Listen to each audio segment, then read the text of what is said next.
Good afternoon, everybody. This is the first ever, the one and only Chaloni Sports Vlog. The way you guys can watch this will be through my channel, CDOGG7184 on YouTube. I will also post a URL link on the Facebook status. If you guys want to bring up any future topics, you can email me at james.r.chaloni@wmich.edu or Facebook me at James Chaloni. A lot of you who probably going to be watching this have my Facebook. Or text me. A lot of you people will text me as well with any future topics. Today, I want to talk, as you all know, today is the lighting of the beginning of the 2014 Winter Olympics in Sochi. Hey, who cares? I'm sorry. I think the IOC is a joke. I think FIFA is a joke. I've been reading reports that the Sochi hotels, like 90 to 95% of them have no heat. 50% of them have no plumbing.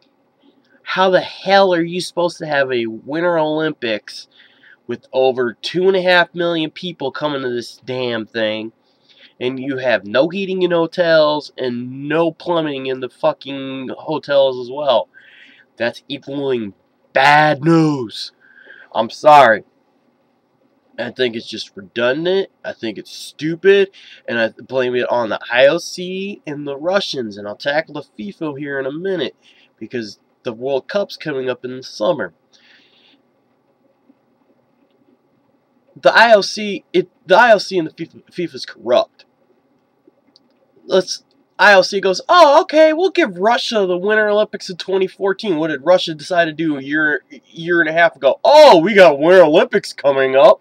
We better start doing something, or we're not gonna have it ready. Guess what, Sochi? You didn't have it ready, and the Winter Olympics start tonight. Get your head out of your asses and do something about it. So you better be working overtime, or you're going to have a lot of pissed off people. And the IOC are going to, oh shit, here we go.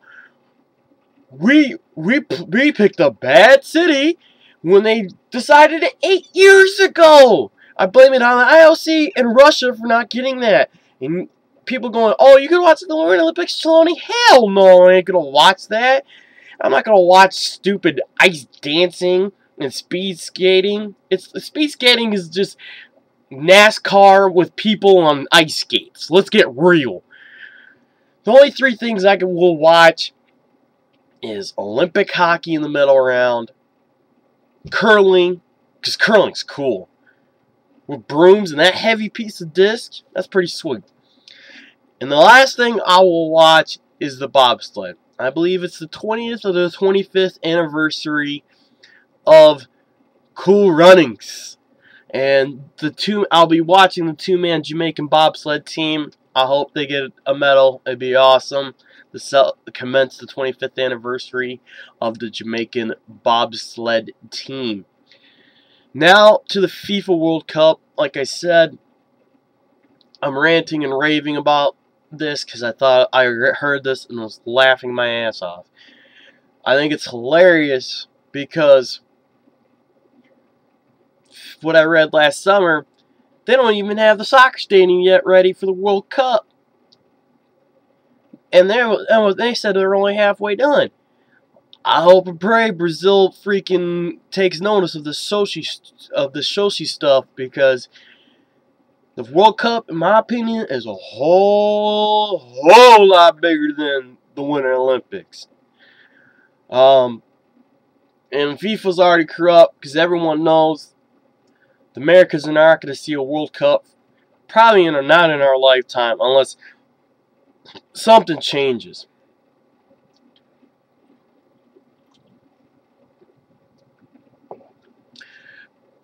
I'm going to the Seattle Seahawks. winning the Super Bowl. Great year. I'm very happy. I had a lot of people complain about the Niners Seahawks game. All I'm gonna say is save your drama for your mama on that. As a Seattle sports fan, I love it. This is, people corrected me, this is the second professional sports championship. I really don't count the Supersonics for two reasons. One, they won the title in '79. That's way past, that's before I was born. That was 35 years ago. Two, the Seattle Supersonics franchise is not there right now. So I really can't count that as a professional sports championship until the Supersonics do come back to this town of Seattle, the city of Seattle. People have asked me, Trelawney, what do you think the Seahawks should do after winning the Super Bowl? I agree with the Seattle management. The first thing they said they're going to do is they are going to try to extend Earl Thomas. Earl Thomas was the founding member of the Legion of Boom. He was the first secondary position drafted when we started this building up process of where we're at now. So signing Earl Thomas is key. I also agree getting rid of Sidney Rice. He's been too injury prone, and he can't break off defenders anymore. And with the NFC West, with those defenses getting really better and just talent stacked from front seven on back, I've told people the NFC West is going to be the up-and-coming division in the next couple of years. You had 3 teams alone this year, 10 wins plus. St. Louis was close too. They didn't lose Sam Bradford. I think that would have been a dogfight of a division. Arizona with 10 wins, San Fran with over 10 wins, and Seattle winning the Super Bowl with over 10 wins. I'm telling you all now, the NFC West, if people like defensive football, watch the NFC West for the next couple of years. I guarantee you, you're going to get the old classic black and blue, hammer it out. Whoever gets to the low to mid-20s is going to win the game every week. I'll guarantee it. You won't see a whole lot of games like the Super Bowl in the NFC West. I'll put my money on my mouth on that one for damn sure. I'm very happy with the NFC West. People have gave me knocks on it the last couple of years. I'll agree about 5-6 years ago, it was one of the weakest divisions in the NFL. It is no longer one of the weakest divisions in the NFL. Let's see what else I want to cover.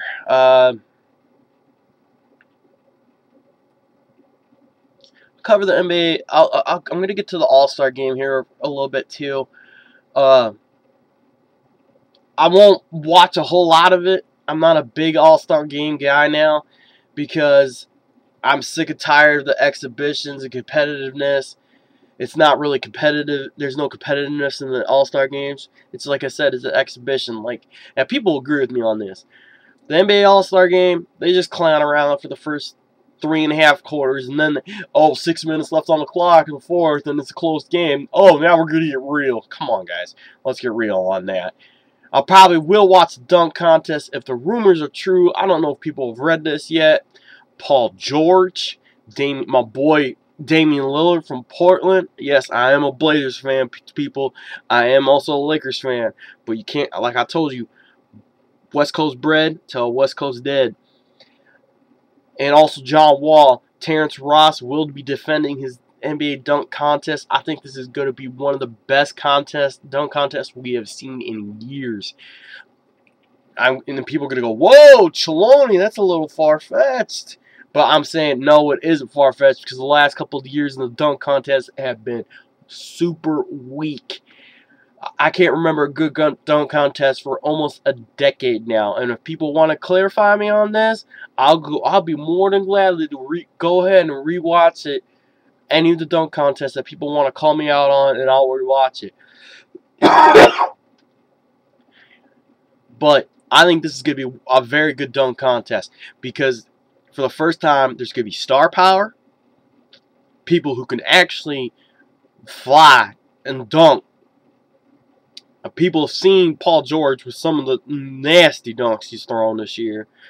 Damian Lillard and John Wall can jump out of the building regardless. I don't care what people say. John Wall and Damian Lillard can jump out of the building. People better get ready because it's going to be a real deal.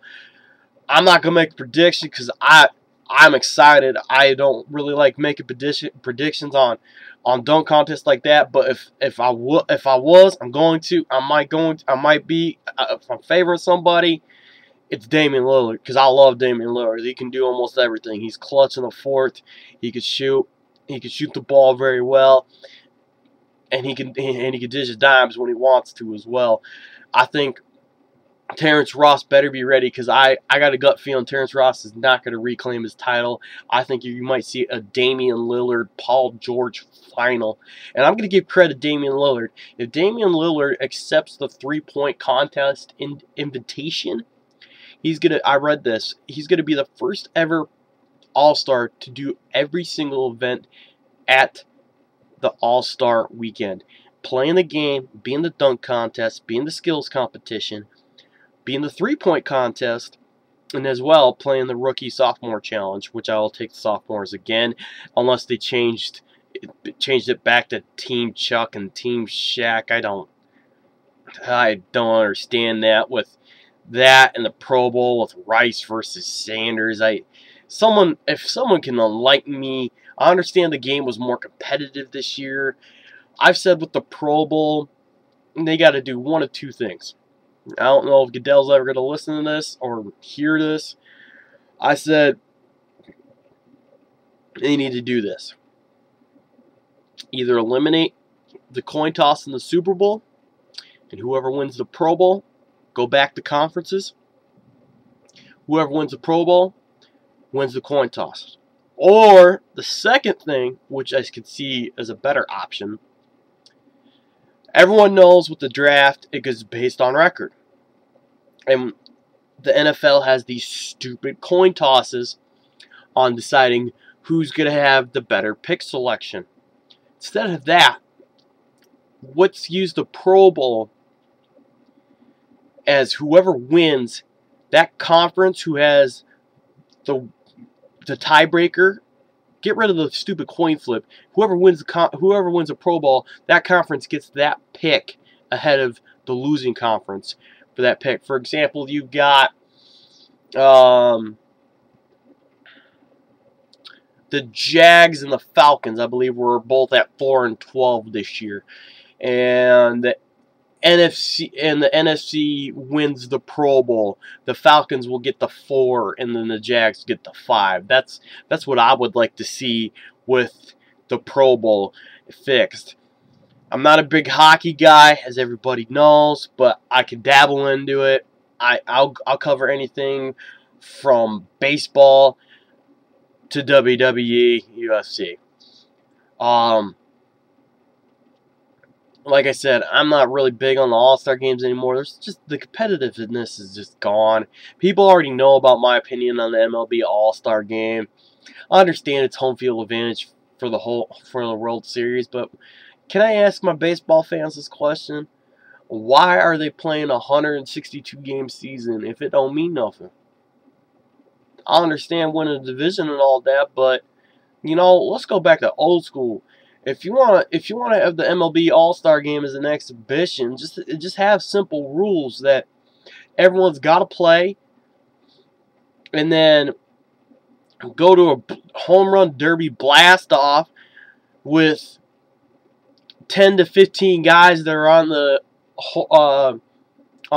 All-Star roster, and just do a slug off on that if there is a tie game, or heck, go to Japan rules. I know people were angry about the 0-2 All-Star game with the tie, but guys, it's an exhibition game. Who cares if it ends in a tie? Do people really want to see, did you see who won the All-Star game? No, it was a tie. Like, I wish somebody won. Like, come on, guys, it's an exhibition game. And, like, that's what I think about the All-Star games just in general. It's just, there's no pizzazz. There's no competitiveness when it was like when I was a kid. And I understand that the Pro Bowl was a joke when I got into middle school, but it still was at least somewhat football, and a lot of the big name guys were there, and they still had it after the Super Bowl, which I still am still a big guy on that too. They need to play the damn game after the Super Bowl as a reward, you know. They could go on vacation, go to Hawaii and play in the Pro Bowl, and you know and most of the guys who did play in the Super Bowl opted out of the Pro Bowl regardless. So I see no point. They just need to keep it simple, stupid with the Pro Bowl. Put it back after the Super Bowl. Make the fans happy on that. The MLB All-Star Game, you guys heard my reasons on that. NBA All-Star Game has always been an exhibition, so who cares really about that. An NHL All-Star Game, yeah, ho-hum about it. There's not an All-Star Game anyway because of the Olympics. I think I'm going to end it on this with the All-Star Game rant, the Winter Olympics rant, and a little bit of touching on my Seattle Super Bowl win. Hi, and this is my kitty Tig. Say hi, Tig. He just wants some attention. Sit down, Tig. So, like I said, if anybody wants to email me, Facebook me, give me...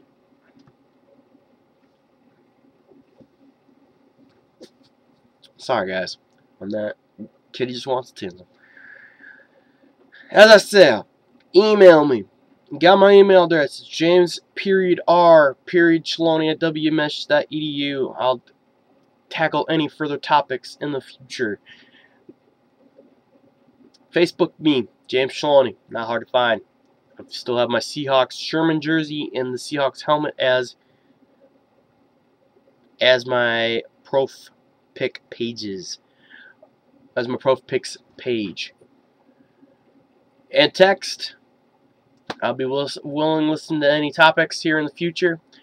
Next week, I will be tackling pitchers and catchers reporting, and I will probably possibly going division breakdown, give you a possible MVP, Cy Young. I haven't decided yet on all the awards. I might give you an early prediction on my World Series. So, stay tuned. I hope you guys enjoyed the first ever, the one and only Chaloni Sports Vlog. Everyone have a rest of a good week. Have a good weekend. Stay safe and peace.